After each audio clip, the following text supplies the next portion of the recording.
जय जोहार, जय भारत, जय छत्तीसगढ़ संगवारी हो। स्वागत है आप मन के आज के एक नया वीडियो में। अभी बरसात के मौसम स्टार्ट हो गए हवे तो आप मन बरसात के मौसम ला एंजॉय करा और खुश रहा। तो चला संगवारी हो वीडियो स्टार्ट करथन। हमार दुकान के पास बहुत सारा पानी में छोटे छोटे मछली बहुत सारा हवे तो लइका मन पकड़े बहुत सारा मछली। ये देखो दौड़त है, अभी खेलत है मछली मन।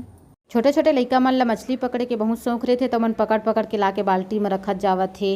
इतना सारा हो गए 5-6 ठी बहुत सारा हो गए संगवारी हो। देखो हमार गांव में बहुत सारा तालाब हावे जेमा मगरमच्छ और मछली कछुआ वगैरह बहुत सारा हावे, जेन मन बरसात के समय में पानी के साथ बस्ती वगैरह में आ जाते।